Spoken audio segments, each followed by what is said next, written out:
of St. Nicholas. Nick followed his dad through the snow-dusted parking lot. "Not my idea of fun," he muttered. "Hey, you're the one who waited until the last minute to buy Christmas gifts for your little brothers," Dad reminded him. "True," Nick admitted. Why was it so much easier to think about getting gifts than giving them? Nick spotted a skinny Santa ringing a bell and collecting for the poor. Dad handed Nick $1 for Santa's kettle. Nick thought about adding something from his own wallet, but he was hoping to have enough left to get himself a CD. Once inside the crowded store, Nick smelled hot dogs and popcorn. Scratchy Christmas music blared overhead. He dodged a shopping cart. "You get your gifts, and I'll see to this list your mother gave me," Dad called, disappearing into the sea of shoppers. Nick headed for the toy aisle, but a rack of CDs caught his eye. A few minutes later, he heard a deep voice saying his name. The voice belonged to a store Santa. Santa used to go by the name Nick, or St. Nicholas, he heard the Santa say to a group of children in the elf room. Nick remembered waiting for his parents in the room when he was a little kid. A long, long time ago, the store's Santa continued, in a country far across the sea, a boy named Nicholas was born. Nick leaned against the doorway and listened. Nicholas's parents were very rich. They traveled all over the world with their son. When Nicholas was 8, they visited beautiful gardens in the Far East. Nicholas noticed children begging for food. When Nicholas turned 10, his parents took him to the West. Nicholas couldn't sleep at night because he kept thinking about the longing eyes of the children in the streets, children who had certainly never owned a toy. On his 12th birthday, Nicholas and his family journeyed to the north. Nicholas waved to the children playing in the snow. "Why aren't they wearing coats and hats?" he asked. His parents exchanged sad looks. "They probably don't own coats and hats," Nicholas, his father, said. A few years later, they visited the Holy Land, where baby Jesus had been born the first Christmas. "In this holy place, God gave us the greatest gift ever given," Nicholas's father remarked. "Imagine how much God loved us to give us his only son." 3 wise kings brought gifts for the Christ child to honor and celebrate this amazing gift. Nicholas's mother said, as the church bells rang out. Not long after they returned home, Nicholas's parents died. Nicholas felt lost and alone. He had plenty of money, but no idea what to do with his life. He looked to his friends for help. "If I had that much money," said Joseph, "I'd pay all of our bills because my father is out of work." "I would buy my mother a warm coat," Thomas added. Phoebe gazed at the stars. "My 2 sisters want to marry, but we don't have the money that's required from the bride's family. If I had the money, I would give it to my sisters for this dowry," she sighed. "And if I had enough, I would do the same for myself." Nicholas knew that his friends would never get their wishes unless... That night, Nicholas talked things over with God. "Father, could this be the work you have for me?" As if in answer, the church bells rang.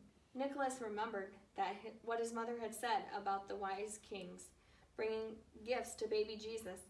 He thought of what his father said about Jesus being the greatest gift. What better time to give gifts than on Jesus' birthday? Nicholas could barely hold in his excitement.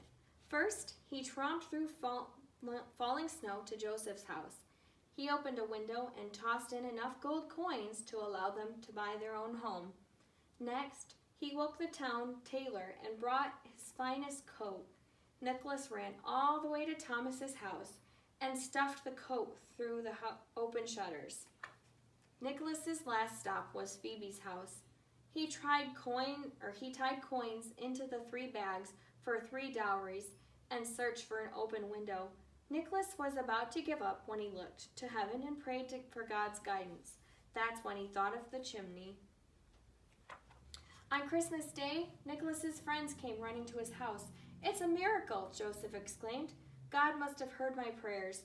"We were given a gift as well," Thomas began. "My mother hasn't taken off her new coat since she found it this morning."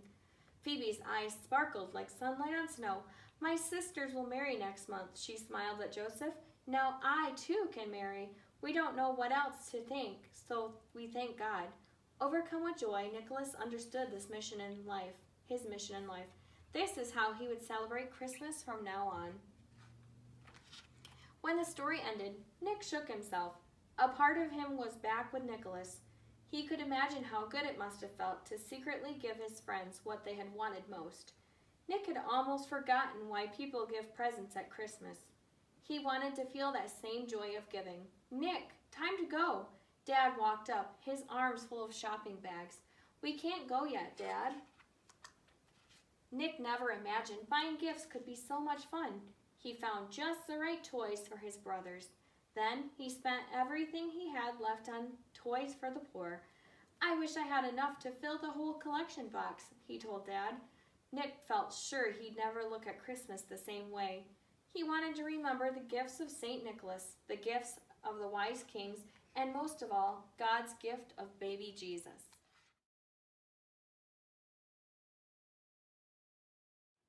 How to catch the Easter Bunny. I've been working long and hard with all my peeps and crew. We've made the eggs, and now I'm here to bring them all to you. My real name's a secret. My friends call me EB. My special job means I must hide my true identity. Yes, I'm the Easter Bunny, and I'm coming to your home. If you have an Easter spirit, then you just might see me roam. This first trap is quite simple, just carrots on a plate. I'm lightning fast. To catch me, you'll need some better bait. A hole that's covered by a rug will never cause me strife. Have you forgotten what I am? Burrowing's my life. Now this is much more like it. A fully lit dance floor. I'll do a little hip hop, then dash behind the door. This next trap is quite clever, made by brilliant engineers, but it's hard to catch a bunny who has supersonic ears. You want to catch me for my eggs and magic basket too? But I've been hiding Easter treats since 1682. This trap nearly gets me, but check out all my hops. Watch me dodge the flying fish and cherry yogurt pops. I switch my size from 2 feet tall to something small and gray. Your Easter spirit is so strong, you see me right away. I leave so many Easter treats, no children will be sad, but when they see that I've escaped, they'll all be hopping mad. The Bunny Tumbler 2.0 sure takes me for a spin, but I've got a lucky rabbit's feet. I know I'll always win. With all the treats delivered to children big and small, I've got one special stop to make to my favorite kid of all. See you next year.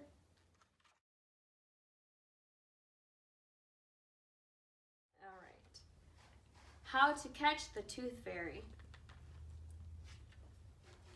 All is quiet, all is still. The clock shows 3:09. The bell goes off, I'll go to work, 'cause now's my time to shine. I'm the tooth fairy, yes I am. And every single night, I collect 300,000 teeth while staying out of sight. My travels take me far and wide. My life is such a blast. But please don't try to catch me, for I'm really much too fast. At Nancy Caton's, I recall an important fairy rule. When you are taking someone's tooth, watch out for all the drool. Johnny Withers set a trap. He wants me in a box. I'll take his tooth, and then for fun, I'll hide all of his socks. Cotton candy? Love the stuff, but I won't try to eat it. Every trap that's set for me is sure to be defeated. Julie has a good idea. A trap made out of floss. I'll get her tooth, then leave a coin to pay for her loss. As I fly to Taylor's bed, I notice something scary. But once I've tied it all in knots, I'm feeling rather merry. This trap is good. I'm quite impressed. It nearly did me in. But I've got golden fairy dust. I'll never let you win. The ooey gooey catapult fires marshy mellow yum. It doesn't catch me, but it does just slightly stick my bum. The lights are off in Sarah's room, and traps are everywhere. I'll need to do my very best to fly safe out of there. Now Sanjeev is creative. He's made a special cage. Am I no more? Is this the end? You better turn the page.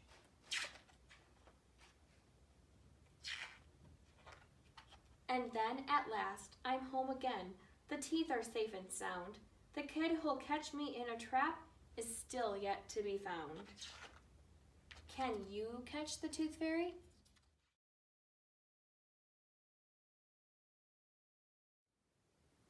The Sandman. Once upon a time, there was a man named Tor.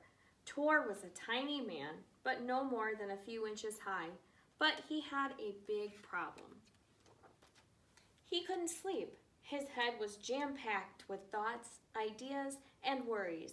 All night, Tor lay in bed, longing for sleep, desperate for dreams. He tried counting stars, drinking warm milk, taking hot baths, but nothing worked. One day, while walking in the woods, Tor came upon a place that smelled like smoke. With a start, he realized he had wandered near a dragon's nest. Looking down, he saw a gleam of light at his feet, a dragon's scale. He picked it up and hurried away. Back home, Tor examined the dragon scale. It was rounded on one side and jagged on the other. Tor took out a special tool and began to file down the sharp part. As he worked, a fine sand began to gather on his workbench. Suddenly, the door sprang open and the wind blew sand into Tor's eyes. A great wave of sleepiness came over him. He couldn't keep his eyes open.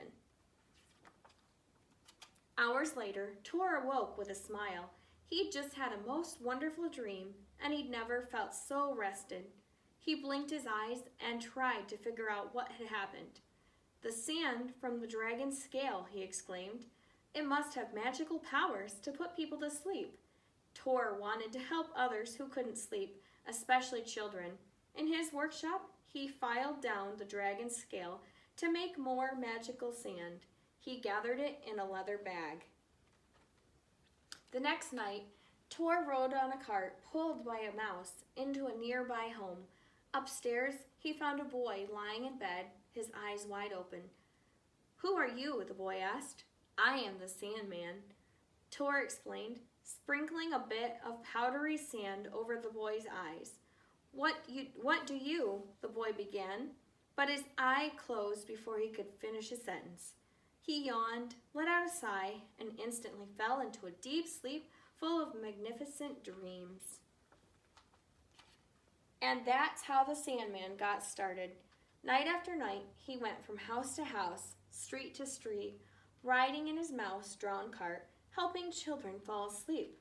But there were so many children, in a few weeks, the sand and the dragon scale were gone. The Sandman knew what he had to do. He returned to the dragon's nest. He found a good place to hide and waited. At first, all was quiet, but then he felt a change in the air.